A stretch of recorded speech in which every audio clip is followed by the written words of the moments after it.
Good morning, student. Student, today we discuss chapter ecosystem, the master video of chapter ecosystem. इस chapter में हम इसका पूरे chapter का होल रिवीजन करेंगे. ओके स्टूडेंट, तो सबसे पहले आता है हमारा इन्वायरमेंट.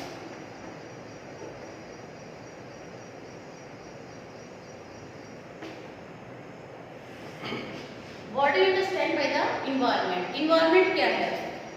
कोई भी ऐसी चीज जो कि हमारे चारों तरफ है और जो कि हमें क्या कर रही है, अफेक्ट कर रही है. मीन्स हमें ही नहीं बल्कि प्लांट्स को, एनिमल को, ह्यूमन बींग्स को, सभी को, यानी कि हम सभी उससे अफेक्टेड हो रहे हैं. उसे हम क्या कहते हैं, एनवायरनमेंट. ये जो एनवायरनमेंट होता है यहाँ पे 3 टाइप का है. देखिए बेटा, बायोटिक,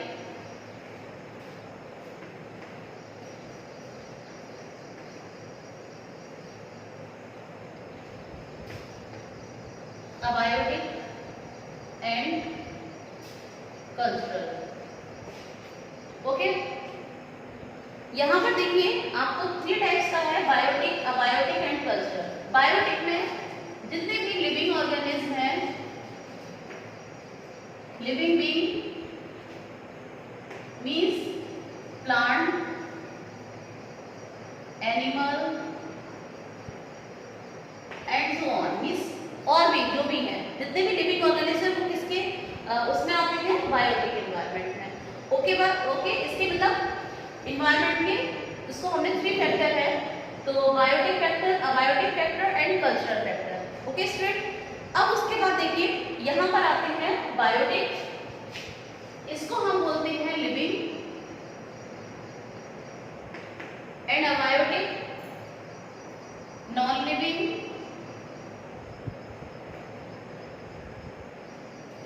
अबायोटिक में एयर,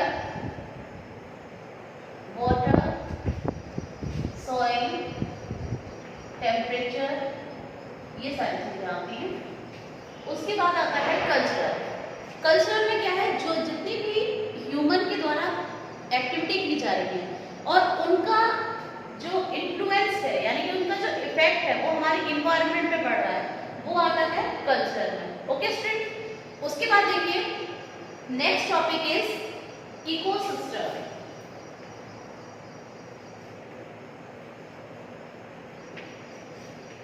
इकोसिस्टम जो कि हमारा चैप्टर का भी नेम है. इकोसिस्टम क्या है कि वो यूनिट जहां पे लिविंग ऑर्गेनिज्म और उनका जो उनके सराउंडिंग का जो अबायोटिक एनवायरनमेंट है, जो आपको मैंने जैसे बताया, तो यहाँ पर उन दोनों के बीच में जो मटेरियल का एक्सचेंजमेंट है वो किस तरीके से हो रहा है, वो हम किससे पढ़ते हैं, इकोसिस्टम में. मीन्स आपको छोटा सा एग्जांपल यहाँ पर देखेंगे, जैसे कि प्लांट्स हैं. प्लांट्स इन किसी भी अबायोटिक के बिना, फैक्टर के बिना सर्वाइव नहीं कर सकते हैं. तो क्यों नहीं कर सकते, क्योंकि उन्हें सबसे पहले सॉइल की नीड होती है, क्योंकि उसमें फिक्स होते हैं, वहीं से उनको न्यूट्रिएंट मिलता है, वाटर मिलता है. Next is air. एयर में क्योंकि CO2 है, अगर वो CO2 नहीं मिलेगी उनको तो फोटोसिंथेसिस की प्रोसेस नहीं कर पाएंगे. ओके, वाटर जो कि हेल्प करता है किसमें, न्यूट्रिएंट और डिफरेंट टाइप ऑफ जो मैक्रो और जो माइक्रो न्यूट्रिएंट होते हैं उसको प्लांट बॉडी में पहुंचाने तक का. Next is temperature. Temperature is the more affected part, means जिसमें कि टेम्परेचर अगर ज्यादा होगा तो फोटोसिंथेसिस की रेट ज्यादा होगी, तो इस तरीके से टेम्परेचर भी उसको अफेक्टेड करता है. तो यहाँ पर आपको इससे क्लियर हो गया इस एग्जांपल से कि यानी कि वो इंटरेक्शन किसी भी लिविंग ऑर्गेनिज्म में या बायोटिक फैक्टर में और अबायोटिक फैक्टर में जो कि आपस में वो एक दूसरे से कैसे हैं, उसी से जुड़े हुए हैं, उस इंटरेक्शन से आपस में ये क्या है, इंटरेक्ट है, तो उसे हम बोलते हैं इकोसिस्टम. जो इकोसिस्टम का जो वर्ड है वो सबसे पहले दिया था सर आर्थर टैंसले ने, और किसने दिया था बेटा, इन 1935. तो ये जरूर आप याद रखिएगा, क्योंकि जितने भी कॉम्पिटिटिव एग्जाम वगैरह हैं उसमें ये जरूर पूछा जाता है कि इकोसिस्टम का जो वर्ड है वो किसने दिया था और कब दिया था. ओके, उसके बाद आता है, देखिए यहाँ पर इकोसिस्टम जो है वो कहीं का भी इकोसिस्टम हो सकता है, चाहे वो हम लोग एक फॉरेस्ट इकोसिस्टम बता दें या हम पॉन्ड इकोसिस्टम बता दें, या आप ये समझ लीजिए कोई भी ग्रास लैंड का हम इकोसिस्टम बता दें, तो ये सारे इकोसिस्टम है जिसमें कि लिविंग और ऑर्गेनिज्म और जो नॉन लिविंग है यानी अबायोटिक फैक्टर है वो किस तरीके से आपस में इंटरेक्ट है। अब सबसे पहले हम इसको वन बाय वन पढ़ेंगे। तो सबसे पहले आते हैं बेटा हम बायोटिक फैक्टर पर। बायोटिक फैक्टर, और जैसा कि मैंने आपको बताया था कि लिविंग ऑर्गेनिज्म से या लिविंग जितने भी हमारे लिविंग फैक्टर है उनसे मिलकर कंसिस्ट होता है। तो इसको हमने किसके बेस पर, जितने भी हमारे बायोटिक कंपोनेंट हैं उसको हमने फूड रिलेशन के बेस पर हमने 3 पार्ट्स में डिवाइड किया है। Producer, consumer and decomposer. Producer, consumer and decomposer. तो अब इसमें सबसे पहले आते हैं प्रोड्यूसर। जितने भी हमारे ग्रीन प्लांट हैं जिसे हम जो कि अपने चारों तरफ हम देख रहे हैं ग्रीन प्लांट होते हैं, ग्रीन कलर के होते हैं। तो ये क्या होते हैं, इनको हम ऑटोट्रॉफ कहते हैं। ऑटोट्रॉफ क्यों कहते हैं, क्योंकि जिससे कि अपना वर्कर अपना फूड खुद बनाते हैं, खुद प्रिपेयर करते हैं। कौन सी प्रोसेस की हेल्प से, फोटोसिंथेसिस की प्रोसेस की हेल्प से। तो उसके बाद देखिए ये जो होते हैं ये जितने भी लिविंग ऑर्गेनिज्म हैं, चाहे वो हर्बीवोर हो या एनिमल्स हो या ह्यूमन बीइंग हो, तो ये सभी के लिए क्या है, एक सोर्स है किसका बेटा, फूड का। ओके, उसके बाद जितने भी ग्रीन प्लांट हैं आपको पता है फोटोसिंथेसिस की प्रोसेस से क्या करते हैं, फूड प्रिपेयर करते हैं। तो इसीलिए हम इनको ऑटोट्रॉफ कहते हैं। उसके बाद आता है कंज्यूमर। कंज्यूमर को हम लोग क्या बोलते हैं, जैसे कि प्रोड्यूसर को मैंने आपको बताया कि ऑटोट्रॉफ कहते हैं, इनको हम बोलते हैं हेटेरोट्रॉफ।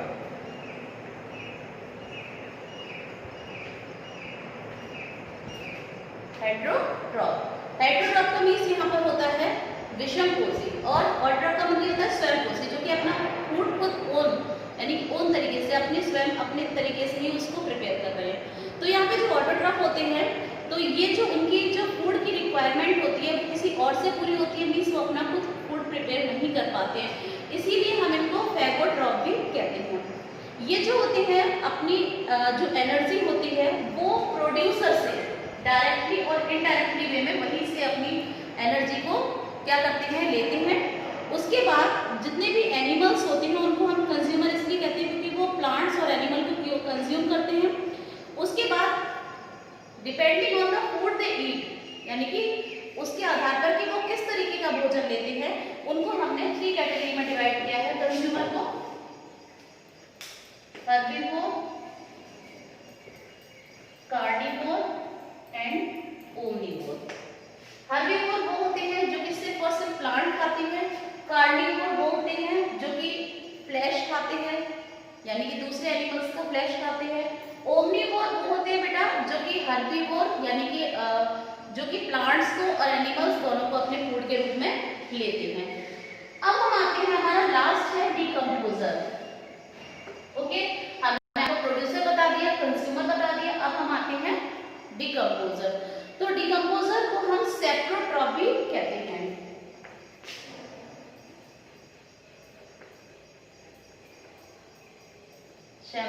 सेप्रोट्रॉफ मींस ये क्या होते हैं, ये जो फीड करते हैं वो डेड और डिकेइंग प्लांट और एनिमल जो बॉडी होती है उसको क्या करते हैं, कंज्यूम करते हैं। उसके बाद ये क्या करते हैं, पहले उनको डिकम्पोज कर देते हैं, सॉइल में मिक्स कर देते हैं। उसके बाद वो सॉइल में क्या होते हैं, वो न्यूट्रिएंट रिलीज होते हैं। उसके बाद वो न्यूट्रिएंट किसमें मिक्स हो जाते हैं बेटा, सॉइल में मिक्स हो जाते हैं, और वो सॉइल में मिक्स करने के बाद में जो प्लांट होता है उसको फिर से ले लेता है, और उसके बाद जैसे ही ये जो अगेन फिर से ये प्रोसेस चलती है, उसको एनिमल्स लेते हैं तो वो एनर्जी उसमें चली जाती है। तो इस तरीके से ये रिसाइकलिंग होती, ये रिसाइकल हमारी अर्थ पर होती रहती है।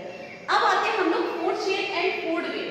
सबसे पहले यहाँ पर क्या है फूड चेन में कि जो फूड चेन है वो क्या है, इसमें फूड चेन एक वो सीक्वेंस है जिसमें कि कोई भी ऑर्गेनिज्म किसी ऑर्गेनिज्म के द्वारा क्या हो रहा है, मतलब ईटिंग हो रहा है किसी में, यानी कि कोई भी ऑर्गेनिज्म दूसरे ऑर्गेनिज्म को खा रहा है अपने फूड के सोर्स के रूप में। सपोज दैट कि जैसे कि बेटा जैसे कि सपोज दैट ग्रास को किसने ईट किया, डियर ने, डियर को ईट किया लॉयन ने, और लॉइन डेड होने के बाद में क्या हो गया, डिकम्पोज हो गया। किसके द्वारा, डिकम्पोजर के द्वारा। तो ये क्या है, एक फूड चेन है। देखिए यहाँ पर प्रोड्यूसर को किसने खाया, डियर ने, डियर को किसने लिया, लॉइन ने, और लॉइन मरने के बाद में माइक्रो ऑर्गेनिज्म के द्वारा क्या हो गया, डिकम्पोज हो गया। ओके स्टूडेंट, तो इसको हम कहते हैं फूड चेन, फूड चेन। अब आता है फूड वेव। फूड वेव क्या है, several food chain are interconnected together, means जब बहुत सारी फूड चेन आपस में मिल जाती है तो हम उसे क्या कहते हैं, food web. Okay, food web में देखिए अब जैसे ब्राड, इसको किसने खाया, रैबिट, रैबिट को किसने, लॉयन ने। ओके, अब यहाँ पर देखिए जैसे कि सपोज दैट रैट, इसको स्नेक, स्नेक को, तो यहाँ पर क्या है, बहुत सारी फूड चेन क्या हो गई, इंटरकनेक्ट हो गई। तो इंटरकनेक्ट हो गई तो इसे हमने नेम दे दिया फूड वेव। अब आता है अबायोटिक फैक्टर। हमारा बायोटिक फैक्टर कवर हो गया। अब हम पढ़ेंगे अबायोटिक फैक्टर। अबायोटिक फैक्टर में जैसे कि आपको मैंने बताया था कि अबायोटिक फैक्टर कौन कौन से होते हैं बेटा, light,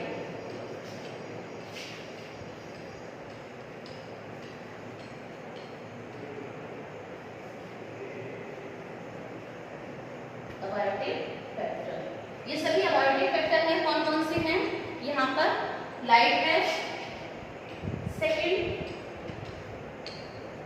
temperature,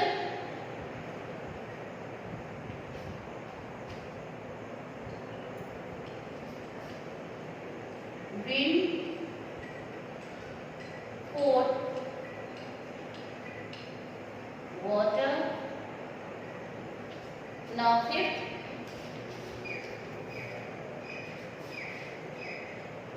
soil, and sixth is humidity. Okay, अब देखिए वन बाय वन हम इसको क्या करेंगे, इसके बारे में डिस्कस करेंगे। तो सबसे पहले हमारा आता है लाइट। जो इंटेंसिटी होती है लाइट की, तो यहाँ पर क्या होता है, उसका एक इम्पोर्टेंट रोल होता है कि किसी भी ऑर्गेनिज्म की लाइफ में। यहाँ पर क्या होता है, जैसे कि सबसे पहले इसका रोल है फोटोसिंथेसिस की प्रोसेस में, कि ग्रीन प्लांट होते हैं, इसके बिना कैसे भी अपनी इस वाली प्रोसेस को कंप्लीट नहीं कर पाएंगे। अब हम आते हैं एनिमल्स पर। एनिमल्स में क्या है कि इसके बेस पे टू टाइप्स के एनिमल होते हैं, कि diurnal animal and nocturnal animal. Diurnal animal वो एनिमल होते हैं जो कि डे टाइम पर एक्टिव रहते हैं, जैसे कि काऊ, गॉड, डोगलो, ये सारे एनिमल क्या होते हैं, ड्यूरनल एनिमल होते हैं। नॉक्टर्नल एनिमल जो कि डे टाइम पर तो स्लीप करते हैं बट नाइट टाइम पर एक्टिव होते हैं, जैसे कि बैट है। ओके, उसके बाद है जैसे कि आउल है, कॉकरोच है, ये सारे नॉक्टर्नल एनिमल में आते हैं। अब आता है टेम्परेचर। टेम्परेचर क्या करता है, डिटरमाइन करता है कि जो भी लिविंग ऑर्गेनिज्म है किसी भी जगह पर, किसी भी प्लेस पर जो सर्वाइव कर रहे हैं वो किस तरीके से, जैसे कि फॉर एग्जांपल प्लांट्स में कुछ एक प्लांट्स होते हैं जैसे कि पाइन होता है, तो वो क्या होते हैं, उनकी जो स्ट्रक्चर होता है वो बहुत कोल्ड रीजन पर ग्रो होते हैं। तो वहां पर क्या होता है, उनका जो स्ट्रक्चर होता है प्लांट का या उनकी लीफ का जो स्ट्रक्चर होता है उसी के अकॉर्डिंग होता है, जिससे कि वो वहाँ सर्वाइव कर पाए। उसके बाद जैसे कि कैक्टस है, कैक्टस डेजर्ट एरिया में होता है, हॉट क्लाइमेट में होता है, तो आपने देखा होगा उसमें स्पाइन, उसमें क्या होते हैं, कांटे होते हैं। क्यों होते हैं, जैसे कि वाटर का लॉस ज्यादा ना हो पाए वाटर, क्योंकि वहाँ पर वैसे भी स्कैर्सिटी होती है वाटर की। तो इस तरीके से एनिमल्स में देखिए पोलर बियर है, उसका जो बॉडी होती है फर से कवर्ड होती है, वो उसमें एडेप्टेशन होते हैं कोल्ड रीजन के लिए। इसी तरीके से कैमल जो होता है वो डेजर्ट एरिया में अडेप्ट करता है, तो वहां पर उसकी बॉडी होती है, उसकी बॉडी में एडेप्टेशन होते हैं डेजर्ट एरिया से। तो यहाँ पर देखिए आपको बताया जिस तरीके से टेम्परेचर के अकॉर्डिंग ही एनिमल्स जो होते हैं वो सर्वाइव करते हैं। नेक्स्ट आता है विंड। तो विंड क्या है, सभी लिविंग ऑर्गेनिज्म के लिए एसेंशियल है। यहाँ पर जैसे कि प्लांट्स होते हैं उनको पॉलिनेशन के लिए, पॉलिनेशन में जो सीड होते हैं वो डिस्पर्स होते हैं या सीड डिस्पर्सन में उसमें हेल्प मिलती है। उसके बाद जब विंड जो होती है जब इंक्रीज होती है तो ट्रांसपायरेशन जिसमें वाटर का एक्सेस क्या होता है, लॉस होता है, एक्सेस वाटर का लॉस होता है प्लांट बॉडी से, उसे हम ट्रांसपायरेशन कहते हैं। तो इस तरीके से प्लांट और एनिमल को रेस्पायर करने के लिए विंड की आवश्यकता पड़ती है। नेक्स्ट आता है वाटर। वाटर क्या है? वाटर एक इम्पोर्टेंट क्या है? कॉन्स्टिट्यूट है किसके लिए? प्लांट्स के और एनिमल्स के लिए। ये different type of life process करता है, यानी हमारे लिए तो अंदर जो है लाइफ प्रोसेस वो है ही नहीं है। इस तरीके से प्लांट्स में देखिए कैसे करता है कि जितने भी न्यूट्रिएंट्स वगैरह हैं उनको कैरी करता है from the soil to upper plant part of the body. उसके बाद कुछ ऐसे प्लांट्स होते हैं जो कि वाटर में ही मतलब सर्वाइव करते हैं, जैसे कि लोटस है। उसके बाद कुछ एक्वेटिक ऑर्गेनिज्म होते हैं जो कि सिर्फ वाटर में ही रहते हैं, जैसे कि फिश है ना, जितने भी एक्वेटिक ऑर्गेनिज्म हैं। तो इस तरीके से वो उनका हैबिटेट वाटर होता है। अब आते हैं सॉइल। सॉइल किस तरीके से है? सॉइल में देखिए बहुत सारे लिविंग ऑर्गेनिज्म होते हैं, उनकी हैबिटेट होती है, जैसे कि अर्थवर्म है, बीटल है।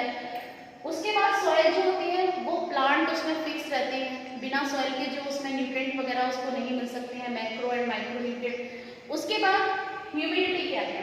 ह्यूमिडिटी वाटर वेपर में जो वाटर वेपर की जो अमाउंट होता है एयर में, उसे हम ह्यूमिडिटी कहते हैं। ह्यूमिडिटी क्या करती है बेटा कि इसमें जो एयर होती है वो अफेक्ट करती है कि वाटर का जो लॉस है, यानी कि अगर हवा नहीं चलती तो आप देखिए कि आपको कितना स्वेट रिलीज होता है आपकी बॉडी से। उसके बाद में प्लांट जो होते हैं अगर ह्यूमिडिटी हाई होती है तो उनका इफेक्ट किस पर पड़ता है? फोटोसिंथेसिस के रेट में पड़ता है। तो इस तरीके से ये हो गए हमारे बायोटिक एंड अबायोटिक जो टॉपिक थे वो कवर हो गए इस चैप्टर में। अब देखिए next is interaction between biotic and abiotic factor.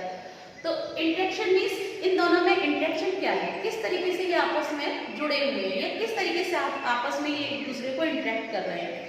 तो यहाँ पर देखिए यहाँ पर सबसे पहले एक डेफिनेशन आती है जिसे हम बोलते हैं इकोलॉजी।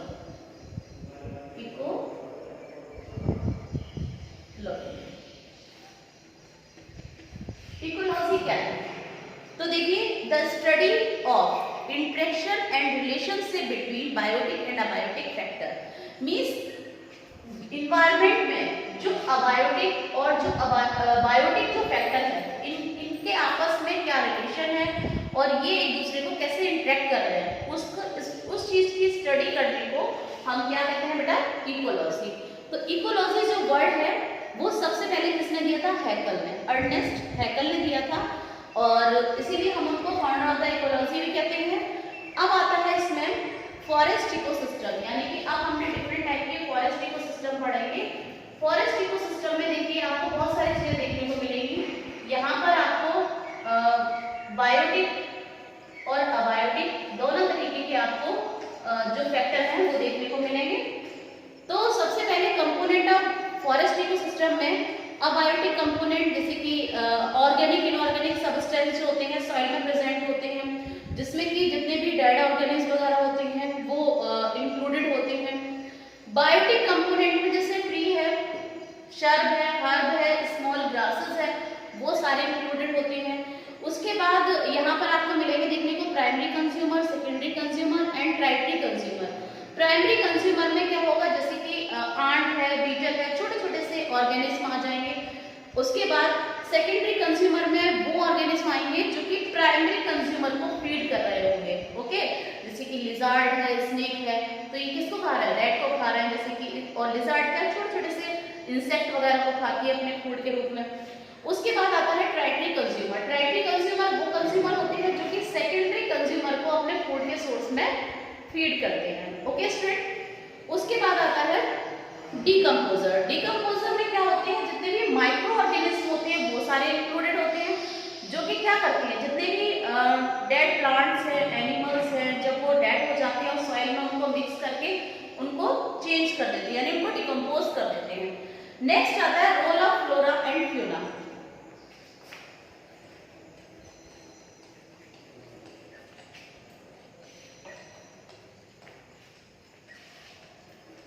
सबसे पहले हम पढ़ेंगे role of flora in forest ecosystem. तो सबसे पहले जो फ्लोरा होती है उनमें से भी क्या आते हैं? प्लांट्स आते हैं। तो प्लांट्स का यहाँ पर प्लांट्स भी हो गए, ट्री भी हो गए, हर्ब भी हो गए, शर्ब भी हो गए। तो इनका किस तरीके से क्या रोल होता है फॉरेस्ट इकोसिस्टम में? तो सबसे पहले जो फॉरेस्ट है वो क्या कर रहा है, हैबिटेट प्रोवाइड कर रहा है वैरायटी ऑफ एनिमल्स, यानी कि कुछ एनिमल्स आपने देखा होगा ट्री पर रहते हैं, कुछ होते हैं ट्री वगैरह के नीचे burrow बनाकर रहते हैं, तो ये उनको क्या दे रहा है, हैबिटेट प्रोवाइड कर रहा है, उनको फूड देता है, यानी कि जैसे कि जो फॉरेस्ट में एनिमल रहते हैं उनको जैसे कि जो फ्रूट्स वगैरह है या कुछ लोग लीव्स वगैरह खाते हैं तो उनको वो फूड प्रोवाइड कर रहा है। उसके बाद ये प्रोड्यूस करते हैं ऑक्सीजन को, और जो हम लोग एक्सेल करते हैं CO2 को उसको एब्जॉर्ब करते हैं। उसके बाद ये जो होता है शेल्टर देता है ना, तो इस तरीके से ये हो गया फ्लोरा के रोल, यानी कि फॉरेस्ट इकोसिस्टम में फ्लोरा के क्या रोल है। अब आता है कि फ्यूना के क्या रोल है। फ्यूना यहाँ पर ये है एनिमल और यहाँ पर फ्लोरा जो है वो है बेटा प्लांट्स। ओके, तो यहाँ पे जो फ्यूना है उसका क्या रोल है। अब देखिए ये क्या कर रहे हैं, अब इन्होंने जैसे कि क्या दिया, ये ऑक्सीजन दे रहे हैं, तो ये क्या दे रहे हैं, CO2। ओके, तो ये CO2 देते हैं, हम लोग एक्सेल करते हैं CO2, और CO2 को उनको किसको बेटा, प्लांट्स को नीड होती है for the process of photosynthesis. उसके बाद ये जो होते हैं क्या होते हैं, animal act as predator. Predator का मतलब कि जैसे कि और एनिमल्स होते हैं प्लांट को खाते हैं, तो ये उनके लिए एक प्रीडेटर का काम करते हैं, मींस उनको उनका शिकार वगैरह करते हैं। इसके बाद अपनी ड्रॉपिंग करते हैं, एंस्टेटा वगैरह ड्रॉपिंग करते हैं, तो उससे प्लांट की जो फर्टिलिटी होती है यानी सॉइल की जो फर्टिलिटी होती है वो इम्प्रूव होती है। उसके बाद एनिमल हेल्प करती है सीड डिस्पर्सल में, जैसे कि सपोज दैट ज़ैंथियम जो होता है, ज़ैंथियम का स्ट्रक्चर आपने देखा होगा इस तरीके से होता है, तो ये प्लांट की स्किन में स्टेप होकर one place to another place क्या हो जाता है, कैरी हो जाता है। उससे क्या करता है, जैसे ही वो उसको ड्रॉप करते हैं वहां से न्यू प्लांट जर्मिनेट हो जाता है। अब देखिए ये हो गया हमारा रोल फॉरेस्ट इकोसिस्टम में फ्लोरा एंड फ्यूना का, और इसमें ये भी देखने को मिल रहा है कि आपस में दूसरे से किस तरीके से इंटरेक्ट है। अब आता है pyramid of ecological types of ecological pyramid. इसमें आपको 3 टाइप्स के बताए गए हैं।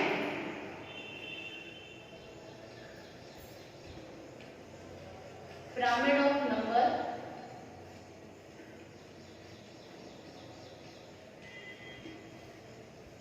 पिरामिड ऑफ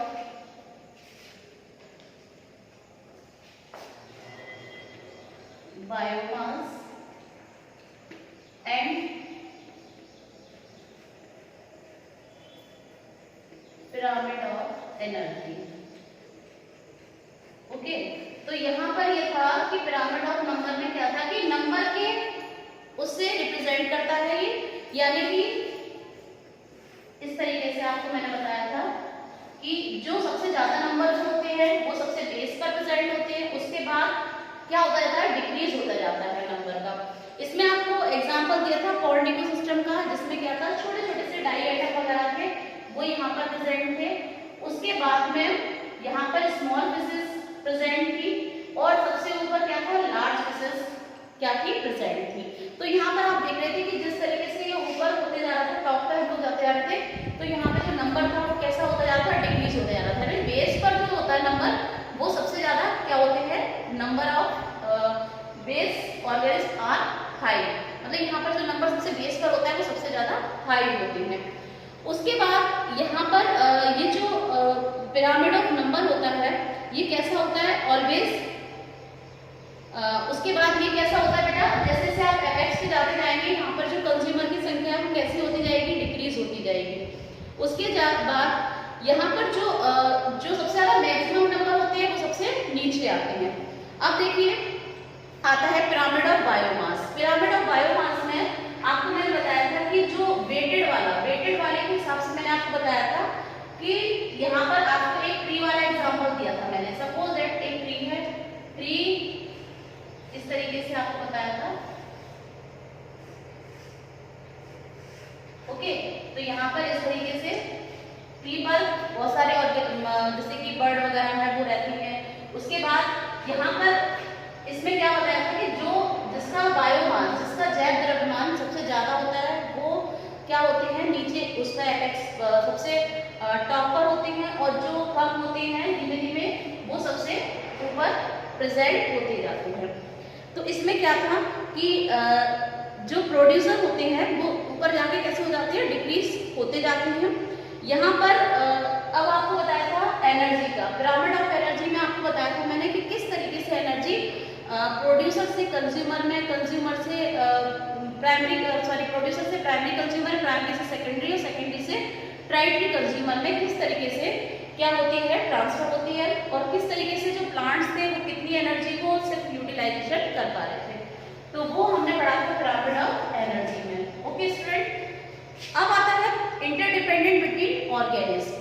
ऑर्गेनिज्म में किस तरीके से इंटरडिपेंडेंट होता है, आपस में ऑर्गेनिज्म एक दूसरे से कैसे इंटरडिपेंडेंट होते हैं, किस तरीके से एक दूसरे से कुछ ना कुछ उन्हें बेनिफिट या हार्मफुल एक दूसरे के लिए होते हैं। तो सबसे पहले हमने आपको इसमें एक वर्ड बताया था सिम्बायोसिस।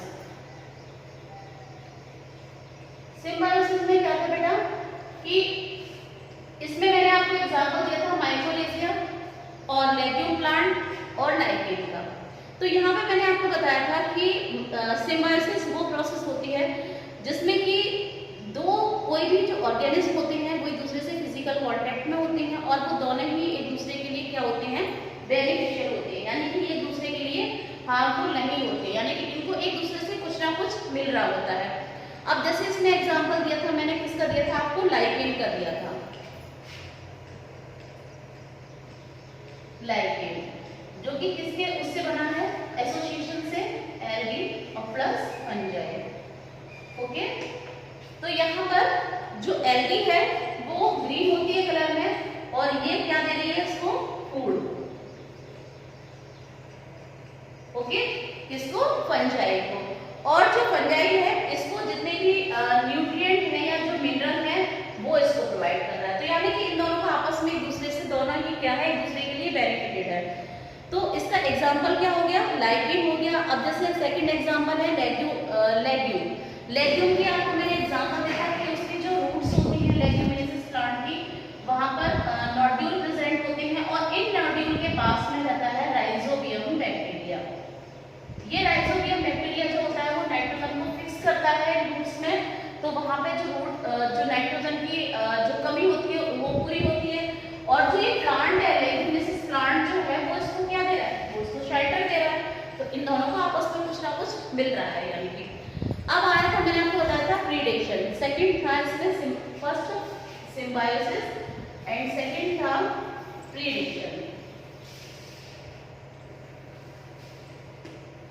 प्रीडेशन में क्या था बेटा कि इसमें जो कॉम्प्लेक्स इंटरेक्शन होता है कोई भी टू स्पीशीज में, तो उसमें एक तो प्रीडेटर होता है और दूसरा प्रे होता है। यानी कि एक तो शिकारी होता है, दूसरा शिकार होता है जो कि उसको खाता है। तो यानी कि यहाँ पर जैसे कि प्रीडेटर था, प्रीडेटर में आपको मैंने एग्जांपल दिया था सबसे अच्छा डियर का। तो यहाँ पर जो अटैक करता है वो स्ट्रॉन्गर अटैक करता है किस पर, वीकर पर। तो यहाँ पर जो डियर है, डियर को कौन ले रहा है अपने फूड के रूप में, लॉयन, और डियर किसको ले रहा है, प्लांट को। तो देखिए यहाँ पर जो प्लांट है, प्लांट क्या हो गए, यहाँ पर प्रे हो गए, और जो डियर हो गया वो क्या हो गया, प्रीडेटर। और यहाँ पर डियर क्या हो गया, प्रे, और लॉयन क्या हो गया बेटा, प्रीडेटर। ओके, तो यहाँ पर क्या है कि जो स्ट्रॉन्गर है वो वीकर पर अटैक कर रहा है। उसके बाद इसमें जो एनर्जी है वो ट्रांसफर हो रही है, कैसे, प्लांट से डियर में और डियर से लॉयन में। ओके स्टूडेंट, तो ये हो गया हमारा प्रीडेशन। अब आता है प्रीडेशन इन क्या करता है प्रीडेशन, प्रीडेशन से हमारी जो पॉपुलेशन होती है वो कंट्रोल रहती है। अब आता है पैरासाइटिज्म। यहाँ पर थर्ड है हमारा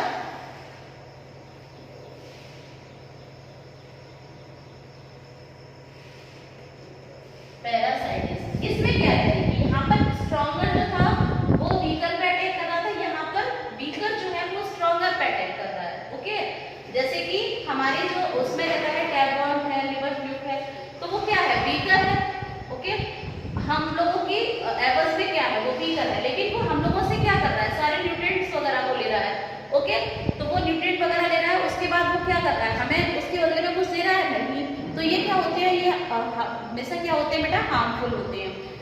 इसके बाद आता है कि बैलेंस कैसे है नेचर में, नेचर में किस तरीके से बैलेंस है, इकोलॉजी में तो यहाँ पर बैलेंस है। देखिए जैसे कि सबसे पहले इसमें एक बेस्ट एग्जांपल है कि प्लांट्स और एनिमल के बीच में कि जो प्लांट्स हैं वो क्या कर रहे हैं, जो हम लोग CO2 को क्या कर रहे हैं, एक्सहेल कर रहे हैं, वो उसको क्या कर रहे हैं, इनहेल कर रहे हैं, यानी कि उसको ले रहे हैं।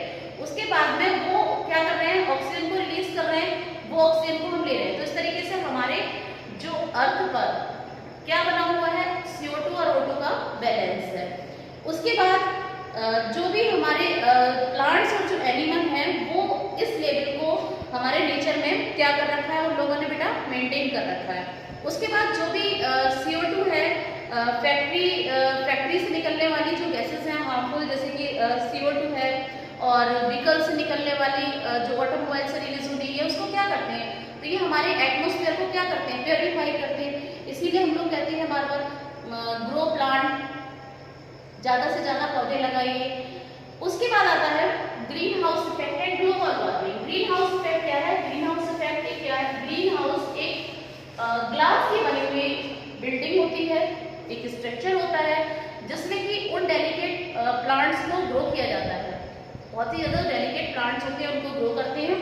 तो उसमें क्या होता है कि जो सनरेज होती है, सनरेज कुछ तो ऐसा होता है जो हमारी अर्थ पर आकर क्या होती है, रिफ्लेक्टेड हो जाती है, वापस चली जाती है। कुछ ऐसी होती है जो एब्जॉर्ब कर ली जाती है।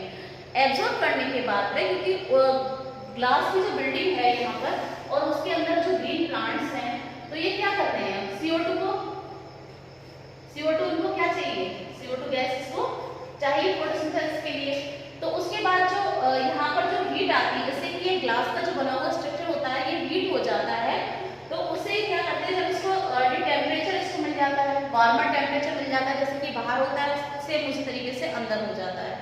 तो उसके बाद इसे हम बोलते हैं ग्रीन हाउस। अब इस ग्रीन हाउस के जो इफेक्ट हैं वो क्या है, इसके इफेक्ट हमारी उस पर है, जैसे कि सबसे ज़्यादा जो इसका इफेक्ट है ग्रीन हाउस का वो है कि टेम्परेचर का इंक्रीज होना। ओके, ये जो ग्रीन हाउसेस गैसेस है, जैसे कि नाइट्रोजन है, नाइट्रोजन डाइऑक्साइड है, सल्फर डाइऑक्साइड है, तो इसके कारण क्या है, जैसे कि सोलर रेडिएशन वगैरह, सोलर यानी कि जो हमारी अर्थ है, अर्थ का जो टेम्परेचर है, यानी कि जैसे कि जो हमारी ओजोन लेयर होती है उसको क्या करती है, उसको एब्जॉर्ब कर लेती है अल्ट्रावायलेट रेज को।